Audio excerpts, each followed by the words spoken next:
Oke,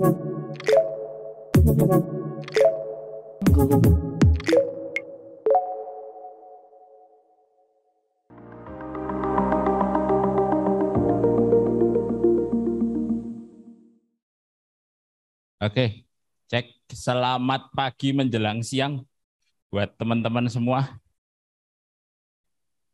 Oke, sudah pada bosen kah? Saya sudah presentasi yang keberapa ya? Baru kedua ya? Oke deh. Oke, mohon maaf sih ini judulnya Productive and Innovative on Transformation, tapi tulisannya Malang ya, karena minggu kemarin saya di Malang dan file saya belum bisa kebuka sih, jadi saya nge-share ke tempatnya moderator. Sebelumnya, perkenalkan diri dulu deh, saya Agung, dan ini sebenarnya Mas Rio sih. Kalau yang Mas Tio tadi termention, lagi presentasi di tempat lain gitu. Nggak apa-apa Bu, maaf Bu. Gitu. Karena ya harus dibagi-bagi sih, kita harus berbagi dengan sekolah-sekolah lain juga. Oke, kami dari Politeknik ATMI,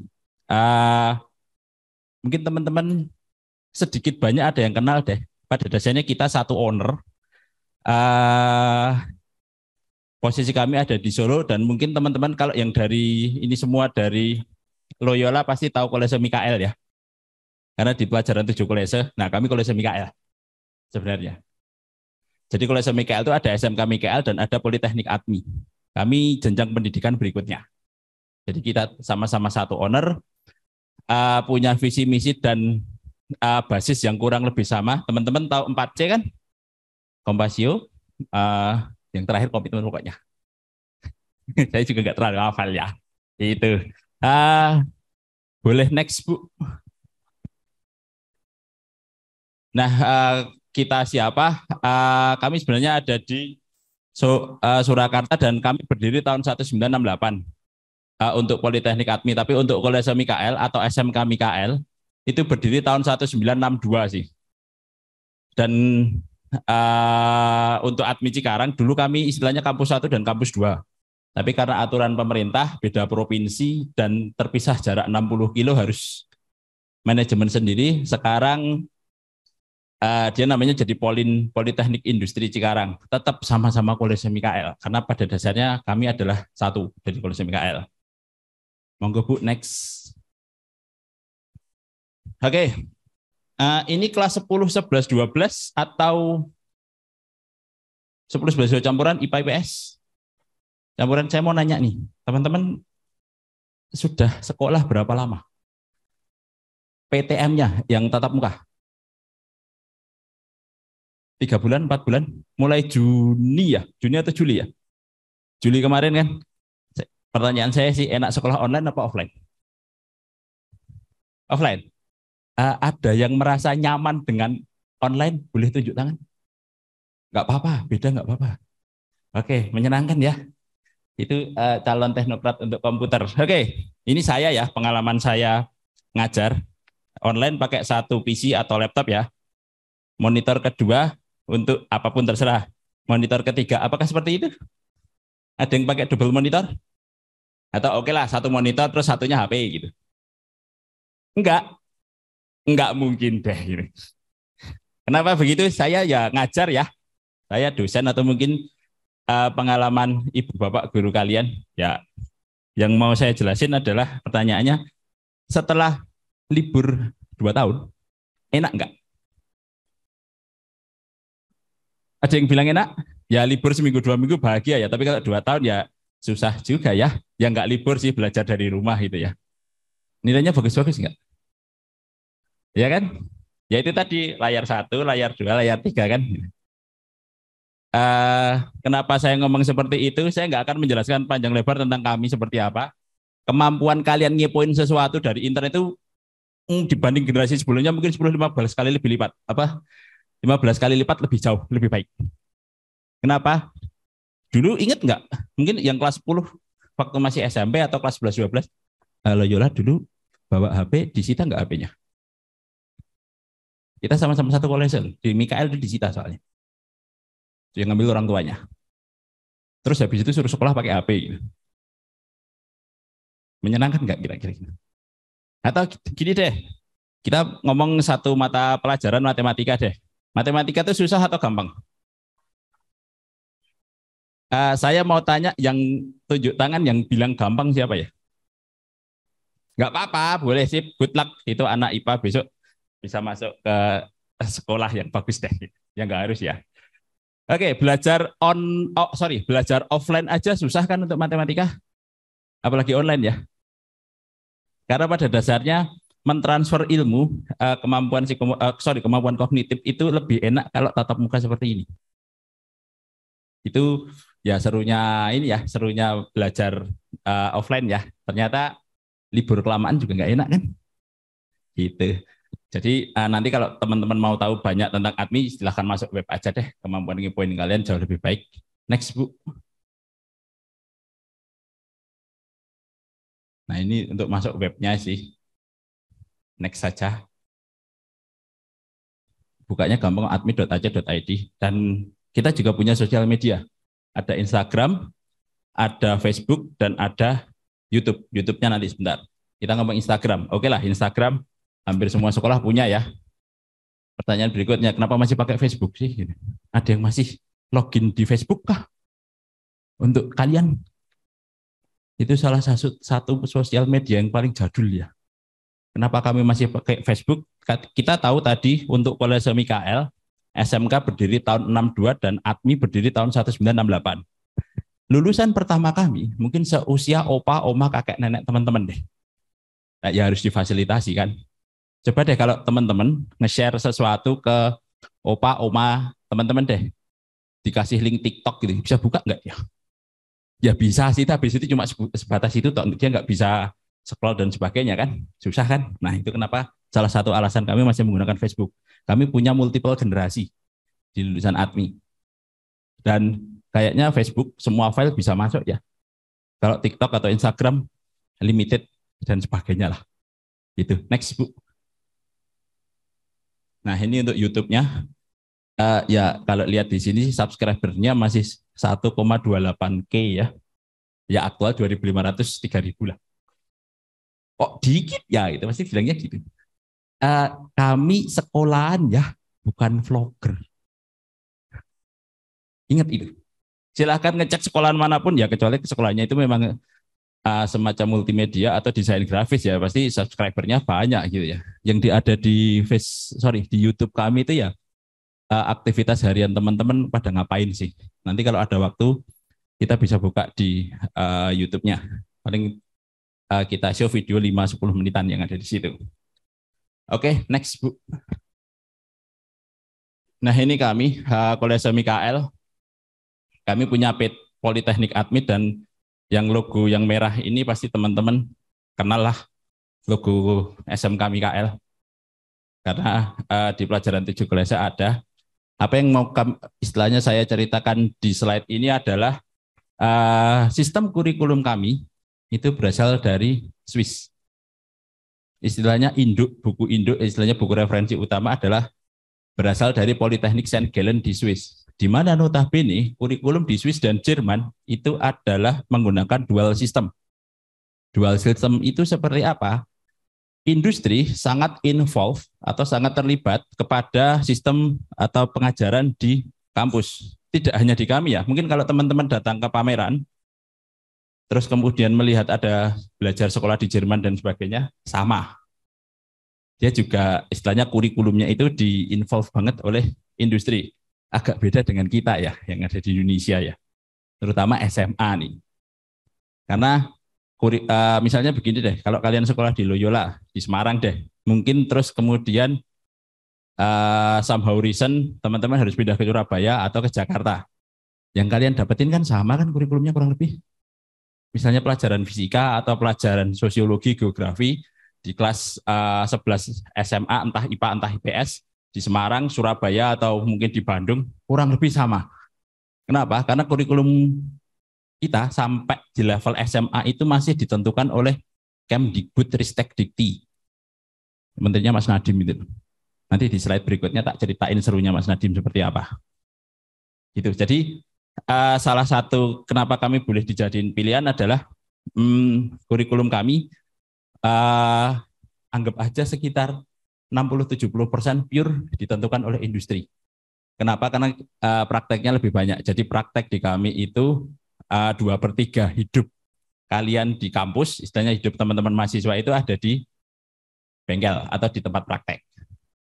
Dan di dalamnya ada industri-industri supporting kami, di mana pekerjaan yang dilakukan oleh teman-teman mahasiswa itu merupakan barang pesanan dari industri, pure 100% murni. Jadi nanti bisa dapat pesanannya AHM, pesanannya Toyota, dan sebagainya deh. Next, Ibu.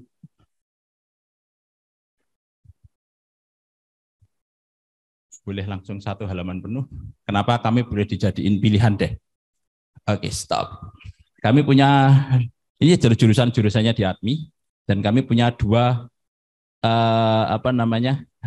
jenjang, dibagi menjadi dua, untuk jenjang diplomat dan untuk jenjang sarjana. Prodinya ya pada dasarnya kami teknik mesin. Terus kemudian di sarjana terapan itu rekayasa teknologi manufaktur, teknologi rekayasa mekatronika, perancangan manufaktur. Aslinya namanya adalah teknik mesin, mekatronika, dan desain. Kenapa namanya berubah itu ya tadi saya cerita sih, itu kerjaannya Mas Menteri deh. Nomenklatur yang harus kami ikuti sesuai peraturan Kemdikbudristek Dikti seperti di atas. Nah, ini mungkin bisa dijadiin referensi buat teman-teman deh, kapan saya masuk diploma dan kapan saya masuk ke sarjana. Atau saya lebih tepatnya ceritanya begini deh. Ada yang sudah kelas 12 ini, boleh tunjuk tangan? Oke, enggak terlalu banyak ya. Oke, berarti lainnya masih kelas 10, kelas 11 ya. Atau enggak ngaku deh. Oke, terutama yang kelas 12 sudah mulai berpikir. Besok, teman-teman, ketika lulus kuliah, usia 21, 24, mulai berpikir deh. Teman-teman mau berkarir sebagai apa? Di dalam dunia industri, itu dibagi menjadi dua. Karir sebagai spesialis dan karir sebagai manajerial. Contohnya seperti apa sih spesialis dan manajerial itu? Nah, teman-teman hampir semua sudah pernah ke rumah sakit kan? Nah, saya ambil contoh gini deh, untuk spesialis pasti deh dokter spesialis.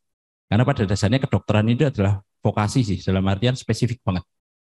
Sedangkan untuk manajerialnya ya di rumah sakit itu kan ada banyak bagian kan, ada bagian poliklinik, bagian bedah, ICU, terus housekeeping, tempat parkir dan sebagainya. Tiap-tiap bagian itu ada mulai staff, manajer, bahkan mungkin ada direktur rumah sakit ya. Kalau direktur rumah sakit mungkin cuma satu ya, itu karir manajerial. Sedangkan karir spesialis itu seperti dokter spesialis. Pertanyaan berikutnya nih, kerja teman-teman cari apa ya kalau kerja? Cari uang kan? Spesialis sama manajerial gajinya gede mana? Ada yang spesialis, ada yang manajerial. Saya ambil contoh gini deh, karena saya tinggal di Solo, saya punya dokter spesialis anak. Ya di salah satu rumah sakit di Solo. Tiap hari pasiennya antara 100 sampai 150 orang. Every single day, Senin sampai Sabtu. Nah, tiap pasien itu sekali datang bayar 100.000. Kalau anggap aja paling bagus ya, 150 pasien dia dapat 100.000. Sehari dapat berapa ya dia? 100.000 kali 150. 15 juta ya.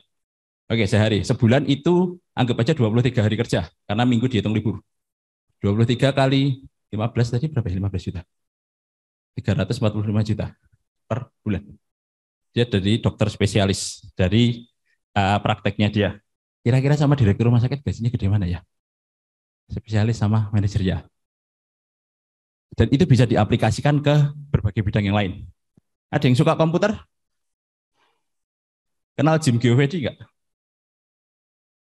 Salah satu lawannya hacker apa ya?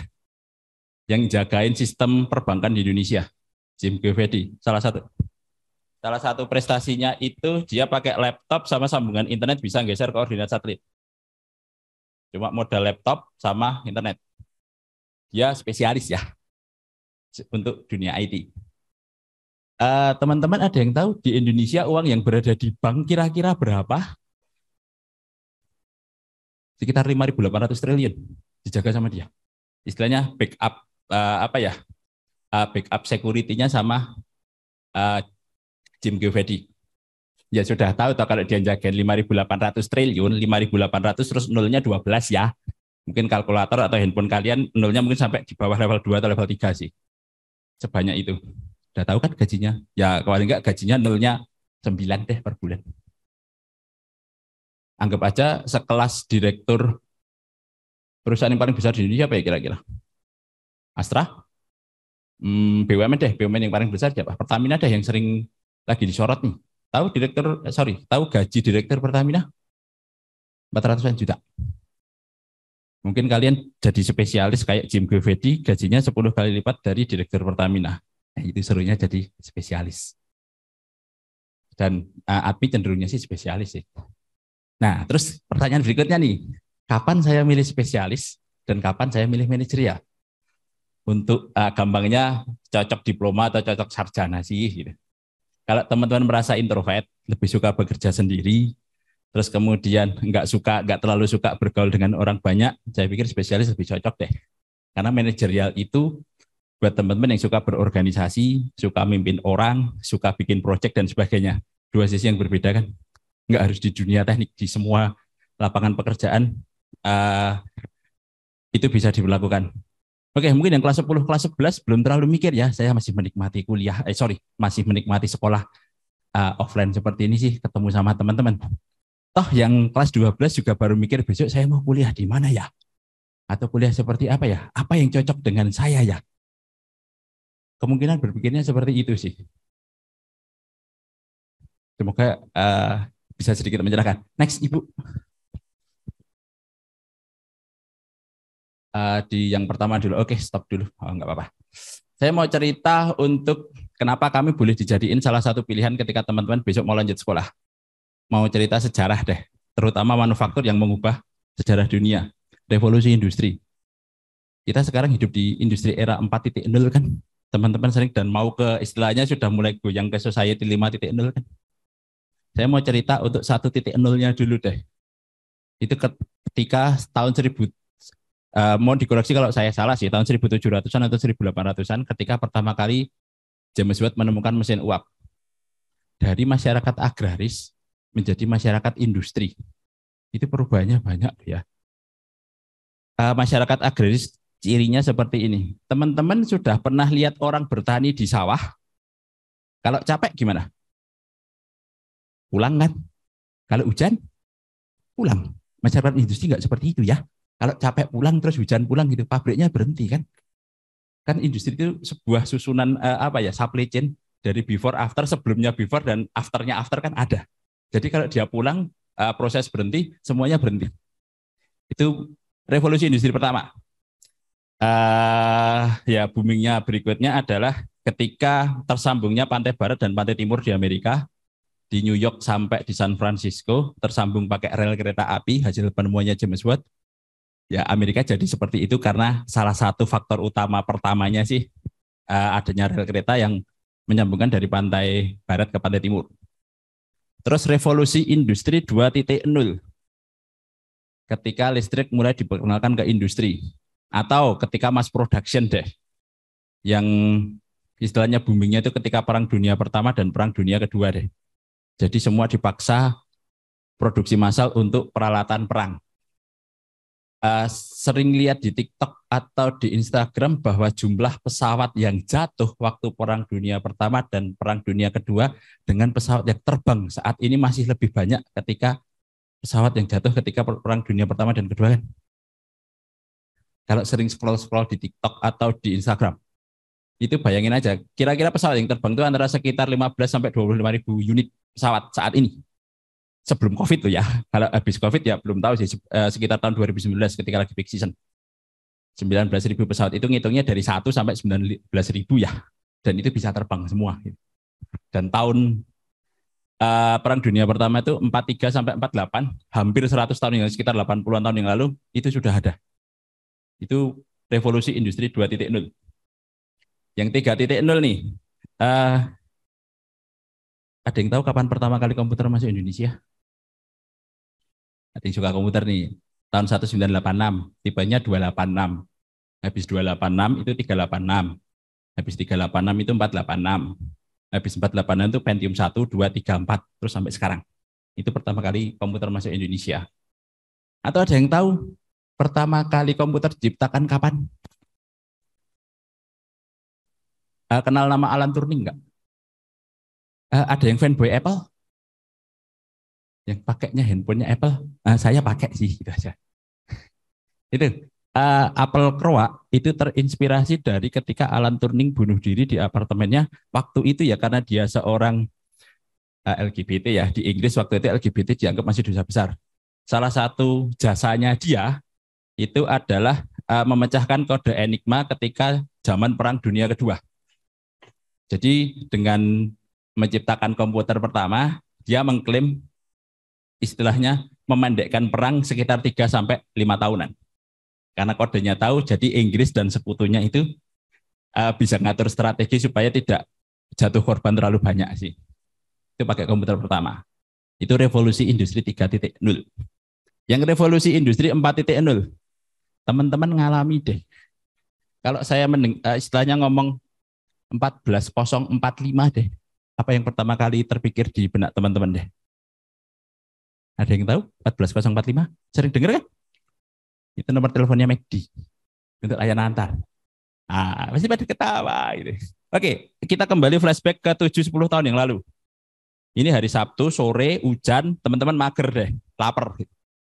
Paling cuma sekelas McD, KFC, atau mungkin restoran-restoran yang besar yang ada nomor teleponnya kan. Yang teman-teman bisa pesan makan. Sekarang ya, nanti sore hujan. Ya jangan sekarang sih, habis PDT ya. Atau besok aja deh, besok sore hujan. Terus kemudian teman-teman entah di rumah atau di kos atau di tempat tinggal teman-teman lapar, tinggal ambil handphone kalian, pakai jempol kalian dalam 15-20 menit, semua jenis makanan yang ada di situ, teman-teman bisa pesan. Itu 4.0. Dan model ojek atau taksi online kayak gitu, dia bisa berjalan di atas platform 4.0. Yang 5.0 nih, arahnya ke society sih, bukan revolusi industrinya. Balik lagi deh, tadi yang fanboy Apple, kemarin lihat WWDC nggak? Coba deh ngikuti WWDC atau lihat entah di Instagram atau di YouTube, scroll tentang itu, habis itu di YouTube-nya teman-teman, kalau YouTube, Instagram, atau TikTok, kalau ada iklan pasti nggak jauh-jauh beda dari gadget. Google mempelajari hidup kalian ya, itu 5.0. Ya, dan kalian dengan sukarela kan ngasih infonya. Ketika bikin aplikasi atau ngeklik sesuatu atau install sesuatu, apakah term and condition pernah dibaca? Tinggal oke aja kan? Saya juga. Karena ngapain baca kayak gitu? Nanti tinggal di setting privasinya aja. Dan teman-teman dengan sukarela ngasih habit teman-teman dan sebagainya lah. Itu ke Society 5.0. Next Ibu untuk presentasinya. Klik 1. Oke, kita ke kasus lain deh. Itu revolusi industri. Recently di 1-2 tahun terakhir deh, sering mendengar bahwa kita dijajah oleh tenaga kerja asing. Sering kan dapat dengar isu, kenapa nggak kita balik ya? Kita jajah negara asing gitu, kita kerja di negara lain. Lulusan kami sih, kalau cuma kerja di Malaysia, Singapura, Australia, nggak susah-susah amat gitu loh. Kenapa? Karena teknik itu universal. Teknik itu universal. Saya kasih contoh deh. Teman-teman kenal baut kan? Saya kasih contoh aja karena saya naik motor Vario.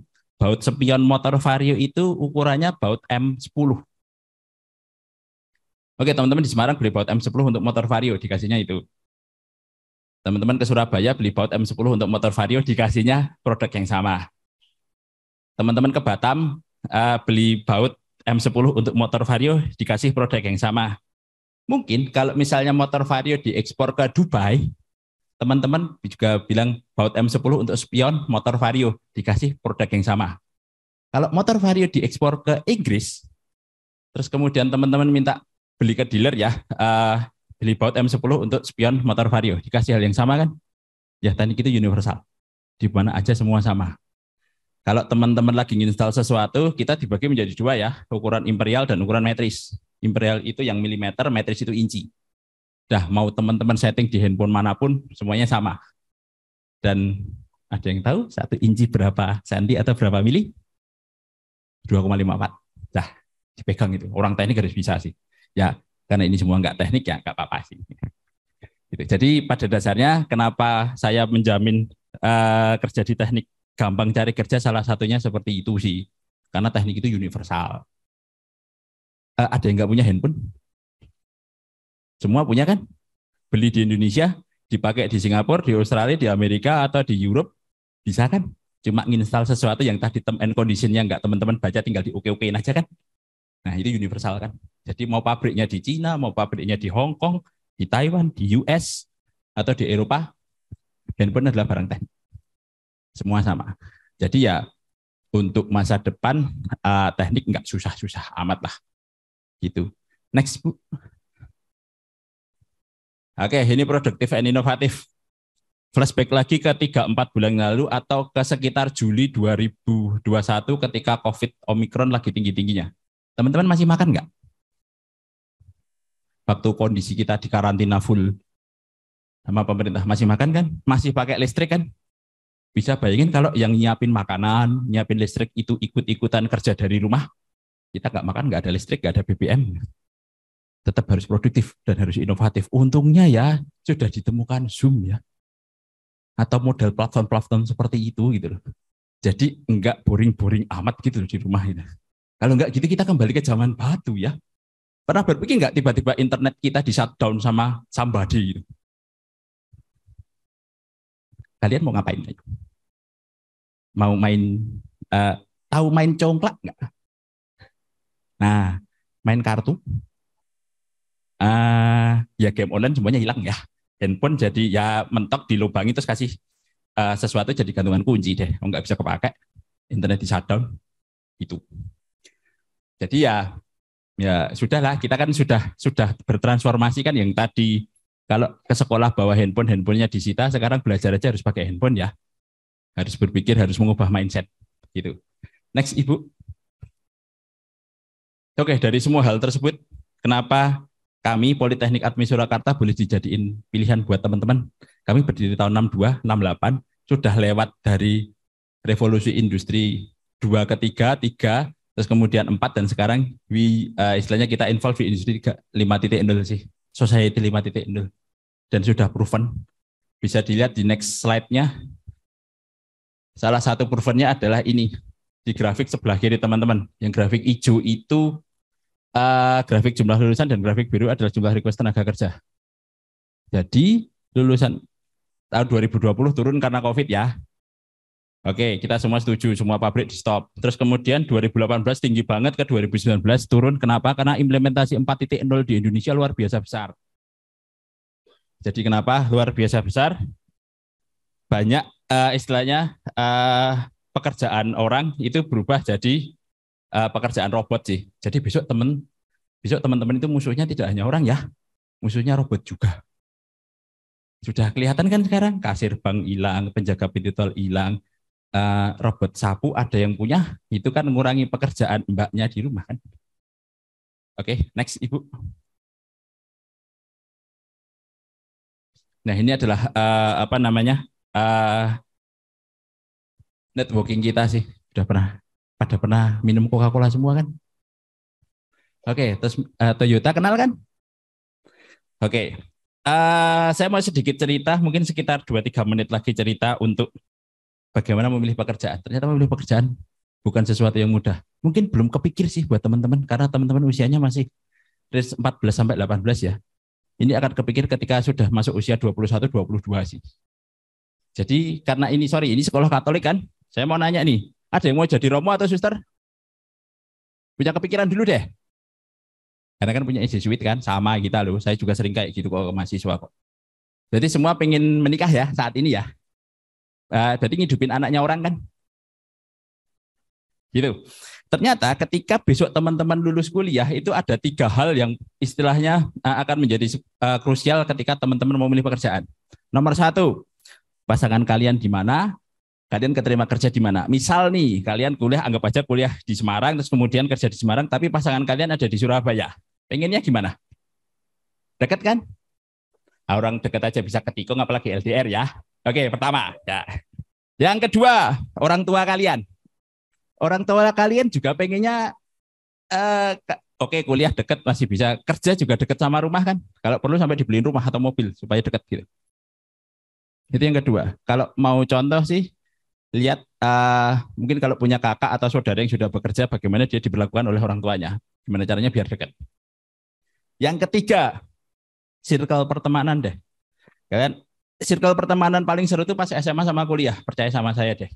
Kenapa? Karena ketika teman-teman SMA sama kuliah, circle pertemanan itu circle happy-happy deh. Ketika besok teman-teman kerja, biasanya circle-nya toksik banget deh. Enggak terlalu nyaman. Ya lebih pengen yang dekat sama teman-teman kan. Kalian misal kerja di Surabaya tapi circle kalian ada di Bandung, ya nanti kalau weekend atau kalau liburan pasti ke Bandung deh. Nah, itu tiga hal ketika teman-teman besok nyari kerja itu seperti apa. Dalam artian, ya sudah pasti deh kalau admin mah nyari kerja semudah membalik telapak tangan ya, asal kalian mau, asal cocok sama gajinya, cocok sama pekerjaannya sih. Gaji itu sudah nomor sekian kalau sudah bekerja. Yang penting cocok sesuai passion dan sebagainya. Kayak gitu. Ya saya pikir gak usah ngomong nyari kerja sih ketika lulus admin. Syaratnya satu ding, cuma lulus gitu aja deh. Kenapa? Karena saya juga yang ngurusin job placement untuk lulusan Politeknik Admin Surakarta, termasuk Cikarang, termasuk sekolah-sekolah afiliasinya juga. 10 lulusan terburuk ya. Nomor ranking 1 sampai 10 dari bawah, asal lulus admin itu masih bisa milih pekerjaan. Masih bisa milih ya. Sudah nggak mikir kok saya nggak dipanggil tes dan sebagainya, tapi masih bisa milih pekerjaan. Kenapa ya? Statistiknya tadi deh, ketika satu lulusan bisa milih 4 sampai 5 pekerjaan kan, hitung-hitungan bahasa statistiknya kan 3 atau 4 kali lebih mudah pindah daripada stay di satu perusahaan. Jadi bisa nego gaji ya. Ya tapi syarat dan ketentuan berlaku ya, nggak fresh graduate langsung nego gaji ya susah sih. Itu. Oke, next Bu. Sudah selesai presentasi dari saya. Terima kasih buat teman-teman yang lihat. Tepuk tangan buat kita semua yuk.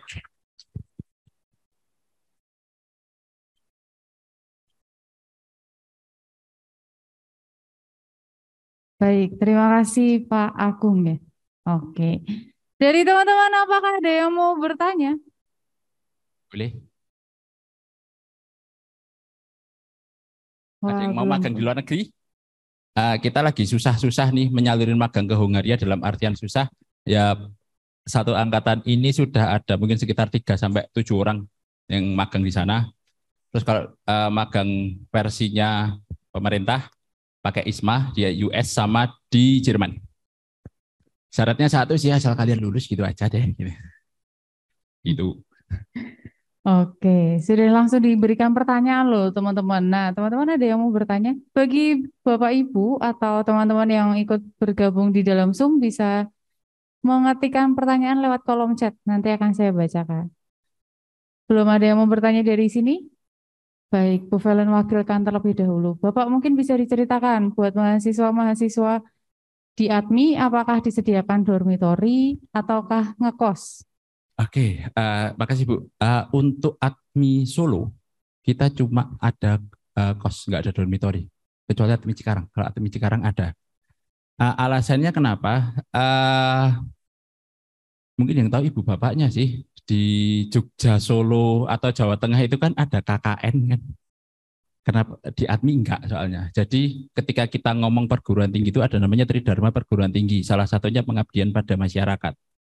Karena kita nggak bisa KKN ya, supaya dia terlibat dalam kehidupan bermasyarakat ya supaya dia ngekos aja kebetulan di sekitar ADMI Solo, lingkungannya masih aman, masih cukup kondusif untuk ngekos. Agak berbeda dengan di Cikarang. Karena Cikarang itu di area industri ya, supaya istilahnya mindset teman-teman mahasiswa tetap secara ideal, kami memberikan dormitori di sana. Jadi di Solo nggak ada dormitori, kalau di Cikarang ada. Gitu Bu. Baik, jadi ngekos ya Pak ya. Ngekos. Range harganya mungkin boleh dijelasin. Saya sebut paling murah sih 300-500 ada ya Bro ya. Kok Bu? Bro. Oh Bro. Ini teman mahasiswa tapi saya jadi bingung mau jawab apa Pak. Itu baik. Antara range maksimalnya unlimited ya. Tergantung teman-teman maunya seperti apa sih gitu. Oke. Kalau di Solo butuh AC nggak Pak? Butuh saya butuh sih karena saya six pack ya, tapi dari samping alias buncit. Nah, agak sering kepanasan sih. Oke, baik. Tapi pada dasarnya kebanyakan teman-teman nggak pakai AC masih lebih sejuk daripada Semarang sih. Itu. Kalau di sini nggak pakai, di sana jauh lebih menyenangkan. Baik. Dari teman-teman ada yang mau tanya? Oke, silakan sebutkan nama, kelas, dan pertanyaannya. Perkenalkan, nama saya Laura dari 10B.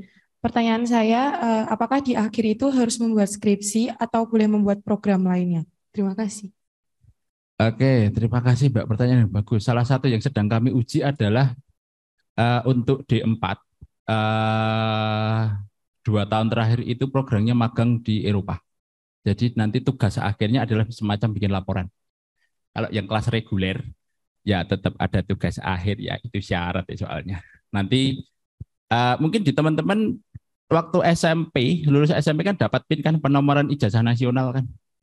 Jadi pakai nomor ijazah itu sudah terkorelasi sama langsung pemerintah.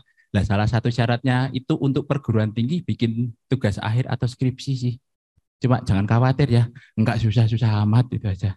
Tulisannya enggak karena kami sekolah vokasi, enggak sedetail untuk universitas atau semacamnya. Karena pada dasarnya konsep sekolah vokasi adalah bisa menghasilkan produk, bukan bisa menulis.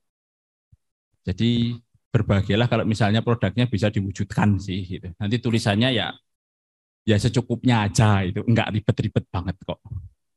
Kecuali mau ambil yang program luar negeri ya, mungkin 2 tahun terakhir untuk yang sarjana terapan atau untuk yang D4. Saat ini magangnya baru di Hongaria. Nanti bisa ke Jepang atau targetnya sih ke Jerman sih, masih dalam proses penjajakan. Setelah COVID ini untuk Uni Eropa agak sulit untuk dimasuki soalnya. Begitu. Menjawab, Paula. Ada lagi? Kevin.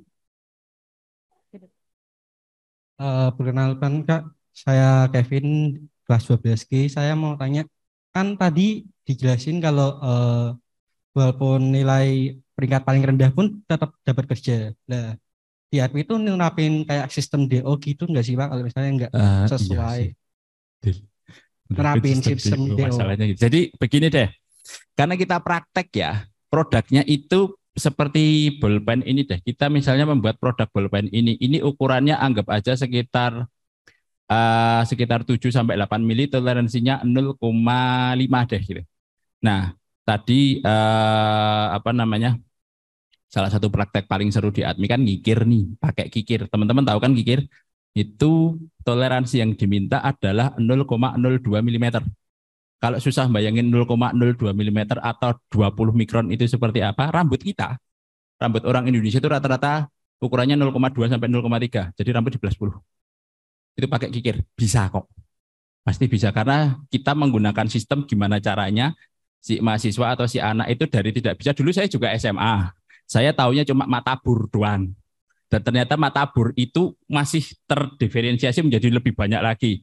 Dan saya ya bisa kok gitu. Istilahnya pakai kikir, ngikir sampai toleransi rambut di 10. Begitu. Nah, kalau ukurannya masuk, nilainya 10. Kalau ukurannya out, istilahnya tidak masuk, nilainya 1. Standar kelulusan di ADMI nilainya 5,51. Jadi kalau misalnya ada 3 ukuran ya, 10, 10 sama 1 out, itu kan masih 21 bagi 3, 7. Tapi kalau 10, 1, 1 itu kan 12 ya, mohon maaf tidak bisa lanjut ke tahun berikutnya. Gitu aja. Gitu ya, belajar tapi salahnya jangan banyak-banyak deh, salah sekali aja. Gitu. Saya juga mau tanya lagi, kan tadi ada ADMI Surakarta sama Cikarang. Itu yang kita yang milih mau ke Surakarta sama Cikarang atau dari pihak ADMI-nya? Ya, Mas Kevin mau daftar di mana gitu aja deh, bebas sih, boleh. Oh, dari kita yang milih. Karena saya pakai baju ADMI, saya nggak boleh ngomong kayak gini, nanti dimarahin Romo Vico nanti, karena Romo Vico juga kenal ADMI sih soalnya. Tapi dari tahun berdirinya kan lebih tua ADMI Solo kan. Nah, habis itu Mas Kevin bisa menilai sendiri deh, gitu ya. Sama ada biaya siswa nggak ya di sini? Secara umum beasiswa itu kebanyakan gini, beasiswa itu kebanyakan ikatan dinas. Jadi misalnya dapat beasiswa dari perusahaan A, nanti dia akan bekerja di perusahaan A selama sekian tahun tertentu, ada aturannya, biasanya 2N+1. Dan beasiswa itu mulai banyak ada di tahun kedua. Jadi semester 3 atau semester 4. Kenapa seperti itu? Kalian misalnya nih punya prestasi akademik di SMA pada umumnya, itu belum tentu di ADMI nilainya bisa bagus. Saya punya teman seangkatan, dulu juga dari Loyola, kelas IPA, nilai akademiknya cerdas sekali, istilahnya tinggi sekali, tapi nilai prakteknya agak kurang. Jadi dia nggak bisa ngeplay beasiswa. Karena kalau kita lihat sejarahnya, kemampuan kognitif dan kemampuan psikomotorik itu harus balance. Kebanyakan sekolah di Indonesia itu hanya masuk ke kemampuan kognitifnya saja, psikomotoriknya agak kurang.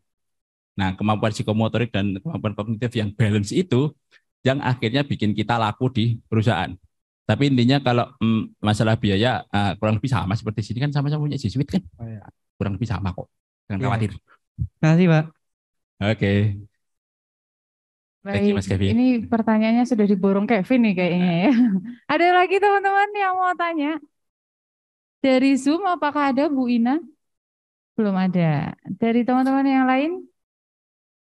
Atau mau mendengar kesaksian dari mahasiswa admi langsung nih tentang cerita di kehidupan perkuliahan? Boleh ya, Mas? Boleh. Oke, silakan Mas. Halo, selamat siang semuanya teman-teman. Perkenalkan, nama saya Rio. Saya juga dari SMA sama seperti kalian semua teman-teman. Saya dari SMA Close de Brito dulu. Sekarang saya belajar di ATMI. Saya ada di Prodi Teknik Mesin Industri. Teknik Mesin Industri ini khusus cowok ya, buat cowok-cowok yang suka otomotif atau dunia industri, cocok banget masuk sini. Di ATMI ini lebih banyak prakteknya daripada teori. Jadi kalau bisa dikalkulasiin kira-kira sekitar 60% itu kita praktek. Jadi selama 1 bulan itu kita full praktek, terus untuk 2 minggu itu kita teori. Teori itu bisa mengulas tentang apa yang sudah kita prakteknya sebelumnya, ataupun kita menyiapkan materi yang untuk kita praktekkan. Terus kalau di ATMI itu asiknya apa? Kita itu kan aku di D3 kan, program D3 itu nanti di akhir tahun itu ada kayak tugas akhir yang tadi udah ditanya sama teman kita. Itu tugas akhir kalau di universitas lain kan untuk tugas akhir terus skripsi itu kan pribadi kan, dikerjain sendiri gitu. Kalau di ATMI ini untuk khusus tugas akhir itu dikerjain bareng-bareng. Misal kita bisa bikin produk, bisa bikin, kalau yang tahun ini sih buat kerjasama sama UMKM di sekitar ATMI ya.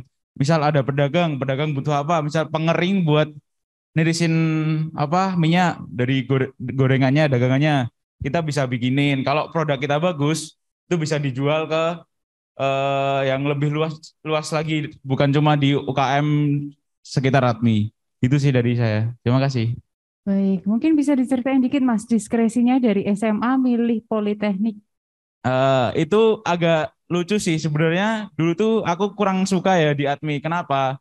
Aku dulu ngincernya di Universitas Negeri. Tapi setelah aku pikir-pikir kok kalau dunia kerja kan aku pengennya juga di bagian industri kan Kak. Terus kenapa kok aku malah ke PTN, nggak malah pengen ke ATMI. Terus kalau apa di PTN tuh kok dipikir-pikir kalau cuman teori aja tuh bosen, terus prakteknya dikit. Kalau aku kan khususnya sukanya praktek ya. Nah di ATMI itu menjamin kita bisa terjun ke dunia kerja langsung. Jadi tahu flow prosesnya dari awal produk sampai jadi produk itu seperti apa gitu. Jadi lebih asik aja kalau di ATMI gitu. Oke, jadi lebih senang praktek ya Mas. Kalau lebih senang praktek, akhirnya milih ATMI. Milih ATMI aja, kalau kita senang udik-udik bareng gitu, di ATMI aja mendingan. Oke, sudah langsung dipromosikan teman-teman ya sama mahasiswanya. Teman-teman ada yang punya pertanyaan dari kesaksian Masnya? Tidak ada. Di kolom chat juga belum ada ya Bu Ina ya? Oke, mungkin bisa dikasih closing statement dari Pak Agung atau Mas Aryo? Ini masih sampai jam 12 ya Bu ya? Sampai jam 12. Oke, saya mau cerita gini deh. Teman atas saya setahun. Karena Mas Rio tadi ngomong soal otomotif. Teman-teman tahu sih BR 250? Bunda ya? Teman seangkatan saya, dia kerja di AHM di Pegangsaan dan dia terafiliasi dengan HMC, Honda Motor Corporation yang ada di Thailand. Dia ikut bikin rancang bangun untuk sasis Delta Box-nya CBR. Ya memang sih kalau nggak ada dia CBR tetap jalan. Tapi teman-teman bisa membayangin nggak ketika involve di suatu produk, terus produk itu lagi ketemu di jalan deh, oh saya ikut buat kayak gitu loh. Kalau nggak ada saya bentuknya nggak kayak gitu sih. Itu banyak sekali teman-teman yang istilahnya involve di project-project seperti itu sih. Seperti D01, Xenia Avanza yang sebelum yang FWD ya. Ketika dulu saya kerja di luar, sebelum balik lagi ke ADMI, saya bikin untuk si underbody sama side member. Jadi sasis bawah sama sasis samping kiri kanan untuk Xenia Avanza yang kayak gitu. Oke lah, nggak ada saya tetap jalan. Tapi ketika saya lihat, oh bagian itu dulu saya merancangnya salah, bagian itu yang bikin lembur ketika kerja, itu menyenangkan. Kondisinya seperti itu. Nah, di sekitar 5-10 menit terakhir, saya mau ajak teman-teman untuk nonton video. Karena tadi ada pertanyaan di ADMI pakai sistem DO dan bagaimana sistem pendidikan kita, judulnya sih Filosofi Ngikir, yang sebagai pembicara itu adalah salah satu dosen senior yang sekarang sudah pensiun. Ini kita membuat ini dengan Jarum Foundation sih. Begitu, monggo Bu.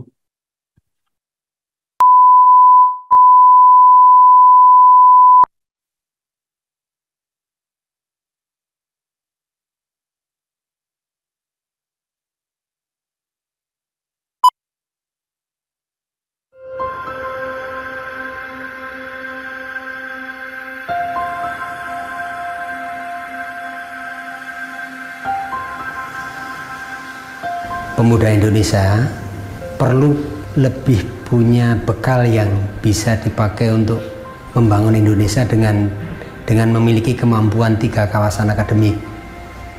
Beliau menyebut sebagai terampil.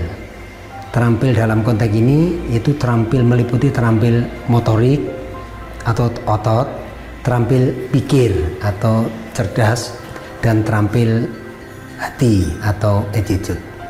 Itu menjadi tema yang dibelajarkan intens kepada mahasiswa ADMI, sehingga kelak itu menjadi lulusan yang bisa berguna.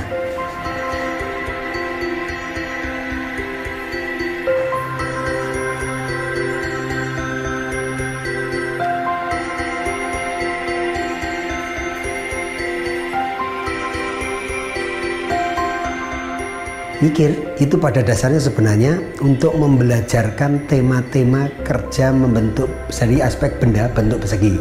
Tapi dari aspek tingkah laku kerja adalah untuk mengantarkan tema-tema kerja manual di tangan. Yang orientasinya untuk mengidentifikasi kepresisian, ketelitian, kepekaan kerja tangan manual. Mikir adalah gerakan kerjanya membuat benda datar. Maka yang mau diantarkan sebenarnya bukan semata-mata membuat benda kerja rata, tetapi menemukan kerja tangan ke arah horizontal rata. Jadi gerakan ratanya. Nah, indikatornya kalau gerakan tangannya rata, itu ditandai dengan permukaan benda kerja yang rata. Terampil itu terampil di otak, terampil di otot, terampil di hati. Kalau terampil di otot itu pekerjaannya presisi, terampil di otak itu pekerjaannya teliti, terampil di hati itu pekerjaannya hati-hati. Nah, mikir itu untuk mengantarkan 3 tema perilaku yang menjadi gambaran kalau seseorang itu kompeten. Kenapa ngikir yang dipilih? Karena ngikirlah dari aktivitas belajar manual yang lain itu yang bisa mengeksplor dalam 3-tiganya itu. Mikir, kerja bangku itu dibelajarkan di ADMI menjadi ciri khas untuk bisa mengantarkan mahasiswa punya tebal di attitude. Nah, attitude orang yang disebut sebagai tebal atau handal, secara fisik orang punya daya tahan. Orang akan dianggap punya kesanggupan kalau pernah keluarkan full powernya. Berarti ngikir itu bisa keluarkan full power. Kalau di mesin tidak bisa menemukan itu. Mengapa ngikir dibelajarkan? Karena ngikir untuk bisa menjadikan alat yang bisa dipakai untuk mengenali bahwa seseorang itu punya daya tahan, punya kesanggupan. Tapi kesanggupan itu akan dijelaskan konkret melalui yang tertinggi, yang ketiga adalah kalau seseorang sudah menemukan gerakan tangan yang datar. Gerakan tangan datar itu apa? Ditandai dengan kalau pekerjaan permukaan yang dikikir itu rata. Itu bukan membuat benda kerja rata, tapi membuat gerakan tangan saya ke arah horizontal itu rata. Kalau itu tercapai, indikatornya adalah permukaan rata. Dalam konteks keseimbangan pembebanan namanya menggerakkan kikir seimbang. pada fase itulah disebut sebagai kalau feeling saya sudah masuk. Nah, orang sanggup itu secara sosial, kalau dia punya daya tahan, dia bisa full power, dia juga punya feeling presisi. Benda kerja yang dikerjakan untuk berlatih, materialnya adalah material yang tipikalnya baja, keras, ulet. Biasanya di ATMI pakai ST60. Jadi tidak pernah di ATMI menggunakan material yang dari light metal, aluminium, kuningan, situ enggak. Harus pakai material yang karakternya keras, ulet. Supaya apa? Supaya full powernya keluar, sehingga latihan daya tahannya terbangun dari situ. Jadi caranya mengevaluasi kinerja yang dia pelajari adalah dengan cara mengukur. Jadi mengukur itu adalah untuk mengevaluasi kinerjanya dia, bukan untuk mencapai mengantarkan benda kerja ini sesuai dengan gambar, tidak. Tidak itu saja. Sesuai dengan gambar iya, tapi untuk mengenali kemajuan langkah belajarnya. Maka diukurlah. Semua titik yang menentukan kualitas sebuah pekerjaan harus diukur. Setidaknya 5 titik. Mengukur itu 5 tempat ya. Tengah, ujung, pojok-pojoknya 4.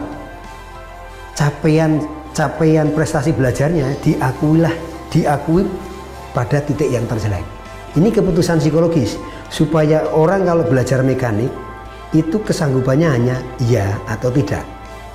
Maka berlakulah sistem scoring di ATMI. Setiap tema belajar itu hanya dinilai ya dikonversi 10, tidak dikonversi 1. Makanya konsekuensinya dari sasaran tujuan belajar seperti itu, maka dimintalah cara pengukurannya. Yang terjeleklah yang menjadi data prestasi kemajuan belajar. 80% baik tapi ada 20% jelek, yang dinilai 20%-nya. Orang bilang itu nggak adil, bukan nggak adil ya, karena ini belajar. Orang harus belajar menyelamatkan yang terjelek. Itu prinsip penyelenggaraan pembelajaran di ATMI.